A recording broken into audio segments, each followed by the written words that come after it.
Hello everyone, welcome to Neso school. हम पढ़ रहे हैं क्लास 10 बायोलॉजी में चैप्टर 5 लाइफ प्रोसेसेस, जिसमें अभी तक हम सारे टॉपिक्स को अच्छे से समझकर कंप्लीट कर चुके हैं और अब हम मिलकर सॉल्व करेंगे इस चैप्टर के अंत में दिए गए एक्सरसाइजेस को।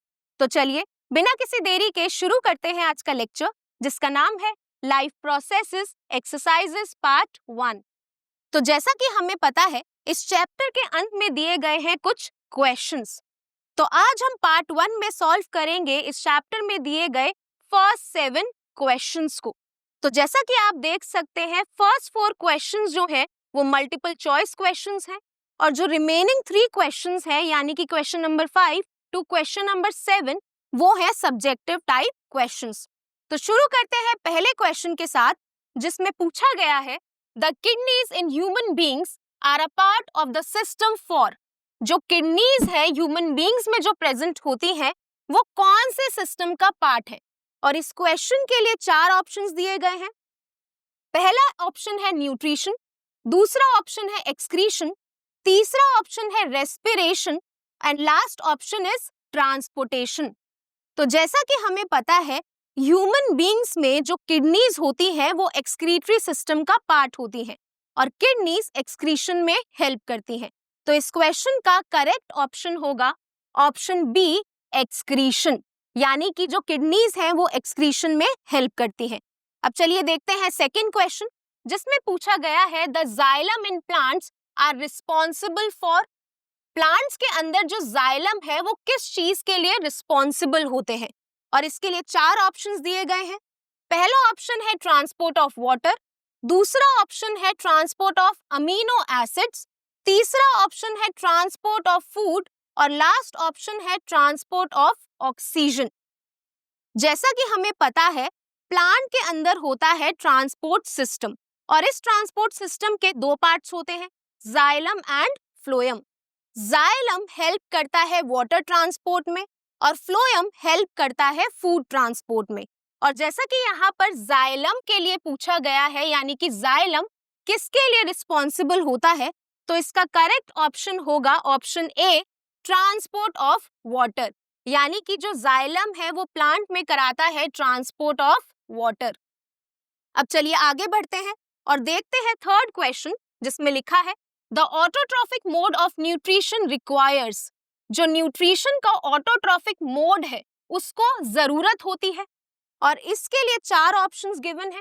पहला ऑप्शन है कार्बन डाइऑक्साइड एंड वाटर, दूसरा ऑप्शन है सनलाइट, तीसरा ऑप्शन है क्लोरोफिल और लास्ट ऑप्शन में लिखा है ऑल ऑफ द अबव। तो इस क्वेश्चन में पूछा गया है ऑटोट्रॉफिक मोड ऑफ न्यूट्रिशन के बारे में।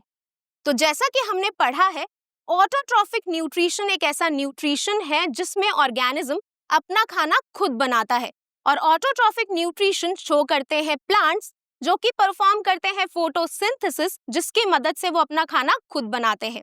और जब हमने फोटोसिंथेसिस समझा था, हमें पता चला था फोटोसिंथेसिस के लिए कुछ सब्सटेंसेस की जरूरत होती है, जैसे कि कार्बन डाइऑक्साइड और वाटर, और साथ ही जरूरत होती है सनलाइट और क्लोरोफिल की। तो इसका मतलब जो ऑटोट्रॉफिक मोड ऑफ न्यूट्रिशन है उसको इन तीनों ही ऑप्शंस की जरूरत होती है। तो इस क्वेश्चन का करेक्ट आंसर होगा option D, all of the above.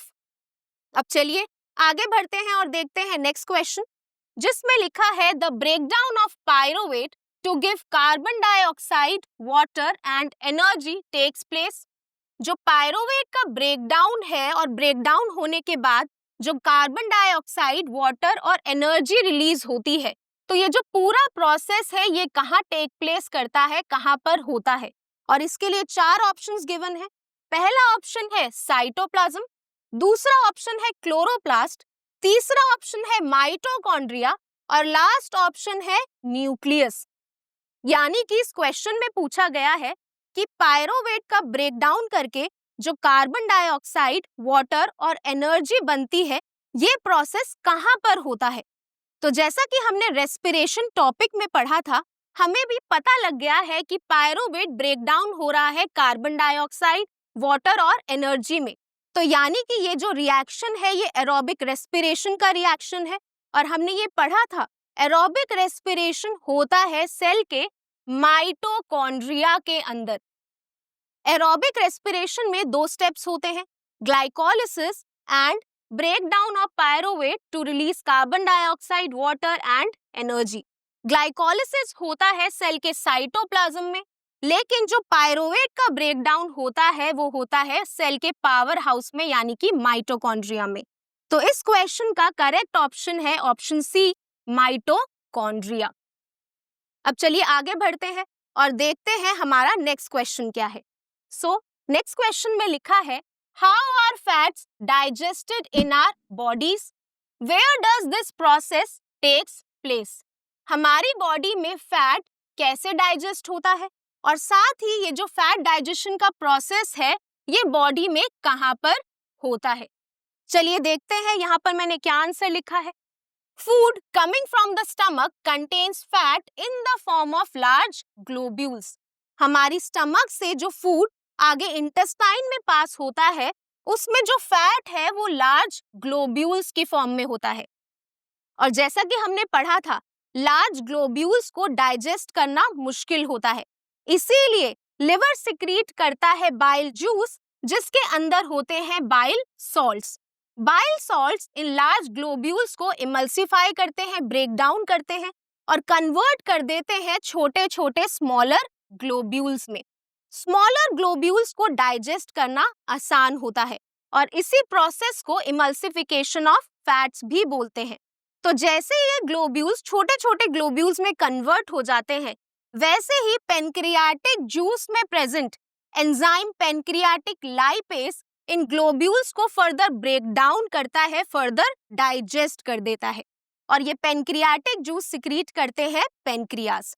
इसके बाद इतना ही नहीं, इंटेस्टाइन भी अपने जूसेस सिक्रीट करता है जिसको बोलते हैं इंटेस्टाइनल जूस, जो फाइनली इन डाइजेस्टेड फैट्स को फर्दर डाइजेस्ट कर देता है और कन्वर्ट कर देता है इनकी स्मॉलेस्ट यूनिट में जिसको बोलते हैं फैटी एसिड्स एंड ग्लिसरॉल। तो स्मॉल इंटेस्टाइन में फैट की डाइजेशन होती है।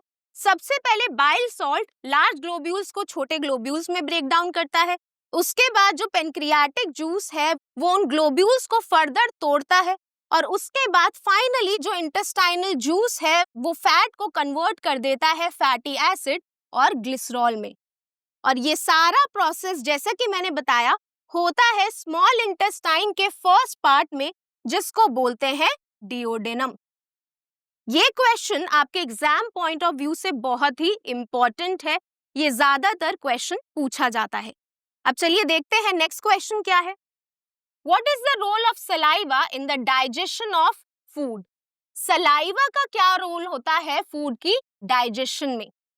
तो जैसा कि हमने पढ़ा है, जो सलाइवा है एक फ्लूइड है जो सिक्रीट होता है माउथ के अंदर। हमारे माउथ के अंदर एक फ्लूइड सिक्रीट होता है जिसको बोलते हैं सलाइवा और सलाइवा सिक्रीट करते हैं सलाइवरी ग्लैंड्स। अब सलाइवा के बहुत सारे फंक्शंस होते हैं। जैसे पहला फंक्शन होता है ये फूड को बहुत सॉफ्ट बना देता है और वेट कर देता है, जिससे हम फूड को इजीली च्यू कर पाते हैं, चबा पाते हैं और साथ ही सोलो कर पाते हैं, निगल जाते हैं। और इतना ही नहीं, सलाइवा के अंदर एक एंजाइम प्रेजेंट होता है जिसको बोलते हैं सलाइवरी अमाइलेज, जो डाइजेशन में हेल्प करता है कार्बोहाइड्रेट्स की, यानी कि फूड के अंदर जो कार्बोहाइड्रेट्स प्रेजेंट होते हैं उनको पार्शियली डाइजेस्ट करता है, थोड़ा सा तोड़ देता है। तो इस वे में जो सलाइवा है वो फूड की डाइजेशन में हेल्प करता है। अब चलिए देखते हैं नेक्स्ट क्वेश्चन क्या है। What are the necessary conditions for autotrophic nutrition and what are its by products. इस क्वेश्चन में पूछा गया है ऑटोट्रॉफिक न्यूट्रिशन के लिए क्या क्या नेसेसरी कंडीशंस होनी चाहिए और साथ ही इस प्रोसेस के क्या क्या बाय प्रोडक्ट्स होते हैं। तो जैसा कि हमने फोटोसिंथेसिस प्रोसेस में पढ़ा था, ये एक ऐसा प्रोसेस है जो ऑटोट्रॉफिक न्यूट्रिशन में हेल्प करता है, यानी कि अपना खाना खुद बनाने में हेल्प करता है। और ऑटोट्रॉफिक न्यूट्रिशन यानी कि फोटोसिंथेसिस को परफॉर्म करते हैं प्लांट्स। फोटोसिंथेसिस के लिए कुछ बहुत ही जरूरी कंडीशंस होती है जो प्रेजेंट होनी चाहिए। जैसे कि पहली कंडीशन होती है प्रेजेंस ऑफ क्लोरोफिल, यानी कि लीफ के अंदर क्लोरोफिल प्रेजेंट होना जरूरी है। सेकेंड कंडीशन होती है adequate supply of water. Plant को एम्पल अमाउंट ऑफ वाटर मिलना चाहिए जिससे फोटोसिंथेसिस अच्छे से हो सके। थर्ड कंडीशन है एक्सपोजर टू सनलाइट, यानी कि सफिशिएंट सनलाइट मिलनी चाहिए प्लांट को फोटोसिंथेसिस के लिए जिससे प्रॉपर फूड का प्रिपरेशन हो सके। Next condition is sufficient supply of carbon dioxide. तो जैसा कि हमें पता है फोटोसिंथेसिस के लिए कार्बन डाइऑक्साइड गैस बहुत जरूरी है, तो उसकी सफिशिएंट सप्लाई होना भी बहुत जरूरी है। तो ये 4 कंडीशंस हैं जो ऑटोट्रॉफिक न्यूट्रिशन के लिए बहुत जरूरी है। अब इस क्वेश्चन के सेकंड पार्ट में पूछा गया है what are its by products. तो जैसा कि हमने पढ़ा था फोटोसिंथेसिस प्रोसेस में एंड में बनते हैं कुछ प्रोडक्ट्स, जैसे ग्लूकोज जो इस प्रोसेस का मेन प्रोडक्ट है, लेकिन ग्लूकोज के साथ कुछ एक्स्ट्रा प्रोडक्ट्स भी बन जाते हैं जैसे कि ऑक्सीजन एंड वाटर। लेकिन जो वाटर मॉलिक्यूल्स हैं वो दोबारा से फोटोसिंथेसिस में यूज हो जाते हैं, इसीलिए सिर्फ ऑक्सीजन ही रह जाता है जिसका कोई यूज नहीं हो पाता। इसीलिए ऑटोट्रॉफिक न्यूट्रिशन का एक बाय प्रोडक्ट है जो है ऑक्सीजन। तो इसी के साथ हमारे एक्सरसाइज के फर्स्ट 7 क्वेश्चंस कंप्लीट होते हैं। आई होप आपको ये 7 क्वेश्चंस क्लियर हो गए होंगे। अब मैं आपको मिलूंगी नेक्स्ट लेक्चर में जिसमें हम समझेंगे बाकी के रिमेनिंग क्वेश्चंस को। Thank you.